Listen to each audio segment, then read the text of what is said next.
Hi Best Buds, it's Cathy with Cathy's Garden, and I'm so happy that you've joined me today. Today's project, button cards. No digitals needed. So maybe you don't have a way of purchasing any digitals or even any way of printing them out. Do not worry. I have a solution for you. This is fun and easy. We're going to be taking our playing cards and we're going to be making them into beautiful button cards for your junk journals. Won't you join me?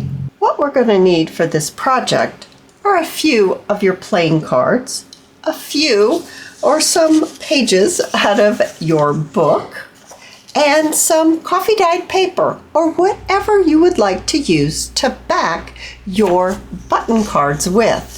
Now I'm going to take my scissors and I'm going to trim off the border of my book page, just like this.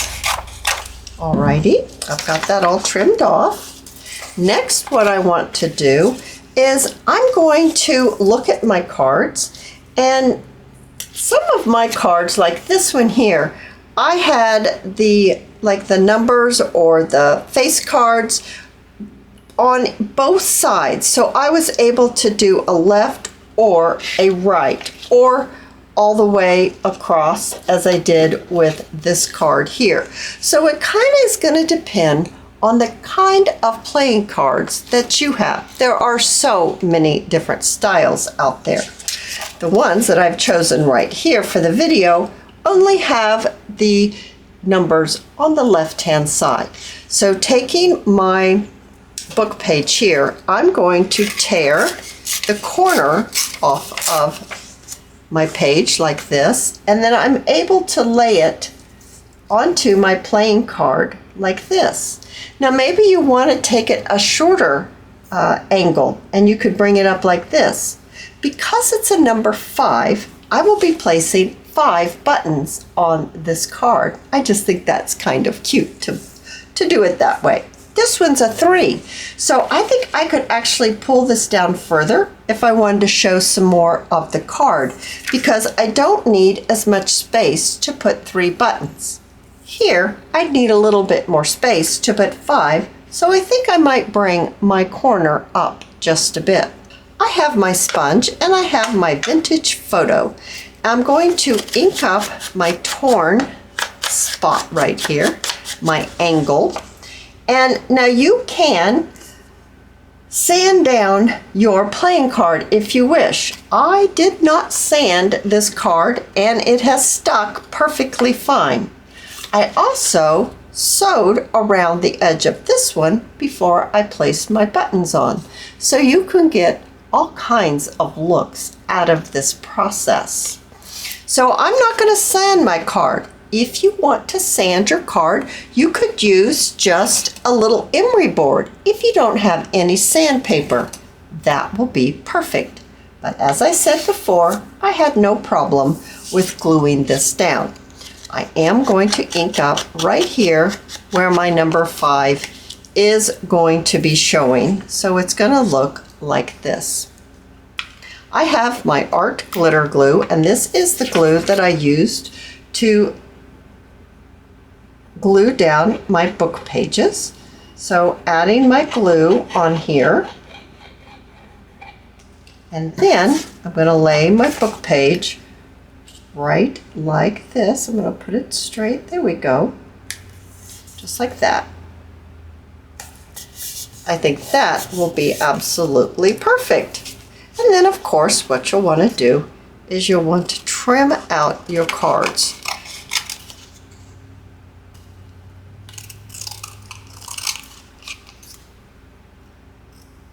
All right, so I've got my card all trimmed out. Now I have already prepared some of my buttons for this project.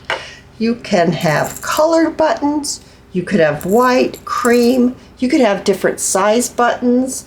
Like for my ace that I have here, I just used one large button. I thought that worked out perfectly. But if you don't have a large button, you could put multiple buttons. You do not have to go with the number of the card with the number of buttons. I just thought that was kind of a fun thing to do.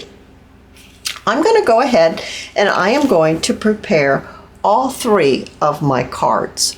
I have all 4 of my cards all ready to be backed. Now this is a great way to do a mask making project on altered playing cards turned into button cards, and you'll get yourself your backing paper and then you can just glue them on to your page, maybe something like this. So I'm going to add my art glitter glue to the back of my playing card. Once again, if you want to sand your playing cards, that's totally up to you. So I have found no problem using the art glitter glue and not sanding the card. So I'm going to stick with this process. Gluing my cards down. I actually think I can get 3 right across the top. Now all I need to do is trim them out.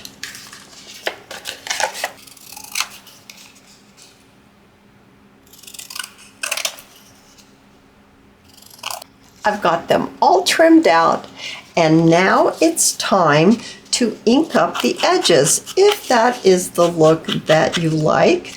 I truly do like the way it looks when you use just a little bit of ink and color the edges. It's also the time in which if you want to sew with your machine around the edge, you do so at this time. So I think I will do 2 with the machine and 2 without the machine, so you can see the look of both. All right, so I have sewn these 2 and I left these 2 unsewn. I've inked them up front and back, and now we're ready to work with our buttons. So I have 2 buttons that I've pulled out right down here, and what I've done is I've taken some thread. Now I've chosen a dark thread. I actually think it's a dark blue, and I'm going through one of the holes of the button. There are 4 holes in this button, but I'm only going to do the 2 that are across from each other. I'm not going through all of the holes of the button. And then I'm going to tie a knot, and the knot's going to be on the correct side of the button, not the back side, but the front side. And then I'm going to trim my thread so it's just a little past the button itself.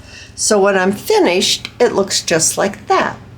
I'm going to do it for all the buttons that I need for my playing cards, and I actually have done just that.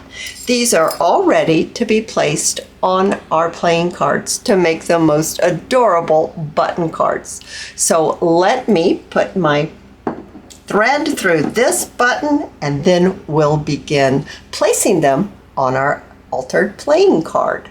I thought we would work with the 3 and the 2, and the way I'm making mine is I am placing the number of buttons with the number of the card. So now I could place my 3 buttons going up and down like that, or I could place my 3 buttons going across. I think it's really cute though, up and down. So my card kind of moves on my grid. So I've got a little piece of washi tape, and I'm going to tape my card down.